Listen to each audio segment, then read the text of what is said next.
नमस्कार।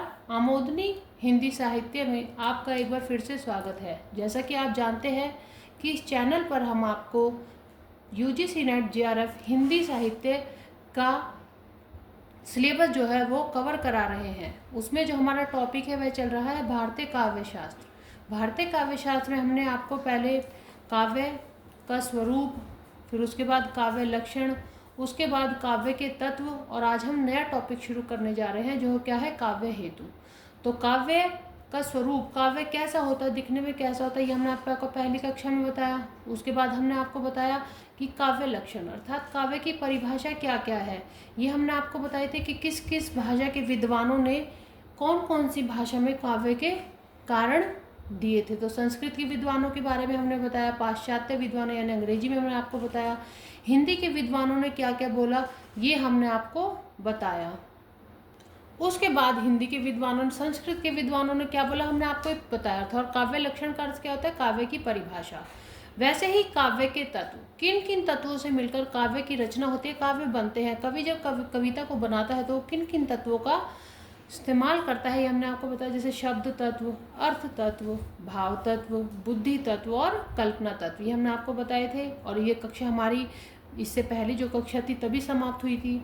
आज हम न्यू टॉपिक शुरू करने जा रहे हैं, काव्य हेतु। अब हेतु का अर्थ जैसा कि आप सभी जानते होंगे क्या होता है, कारण।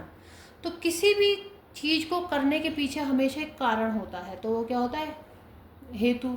तो काव्य हेतु, तो आप जैसे कि शब्द से ही समझ सकते हैं काव्य हेतु। काव्य का कारण क्या है, काव्य को करने का कारण क्या है, कि कवि जो भी है या जो कवि है या कोई भी है कि कोई कहानी लिख रहा है, कोई उपन्यास लिख रहा है, उसका कारण क्या है। तो काव्य का कारण क्या है, तो काव्य के कारण जो है भारतीय काव्य शास्त्र में 3 बताए गए हैं, जैसे कि प्रतिभा, व्युत्पत्ति और अभ्यास। प्रतिभा क्या होती है, ये जन्मजात एक शक्ति, दैवी शक्ति होती है। जैसे कि कभी कभी आपने सुना होगा, हम किसी छात्र के बारे में भी बोलते हैं कि कितना प्रतिभावान छात्र है।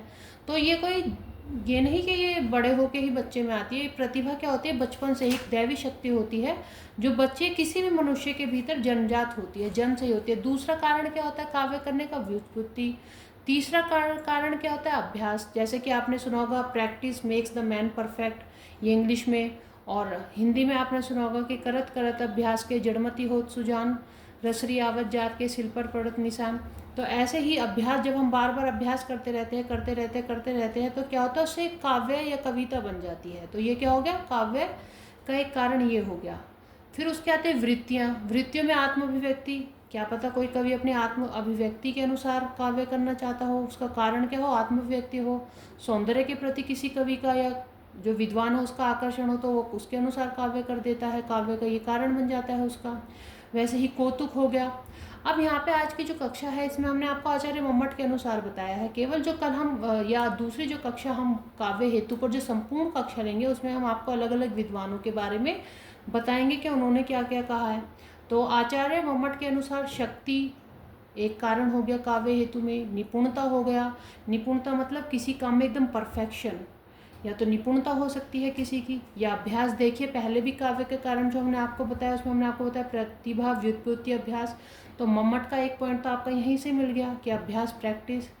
अगर हम सबका विश्लेषण करें, सबको तोड़ के जोड़ के जो भी संश्लेषण करके विश्लेषण करके अगर एक जगह इकट्ठा करें तो विश्लेषण के आधार पर आप देख सकते हैं कि काव्य हेतु कितने प्रकार के हैं। प्रेरक, जो किसी कोई ऐसी चीज़ जो हमें प्रेरित करे जिसके कारण काव्य हो जाए या काव्य का वो कारण बन जाए। निमित्त, अब निमित्त क्या होता है, किसी भी कार्य को करने का एक कारण, तो कोई निमित्त हो।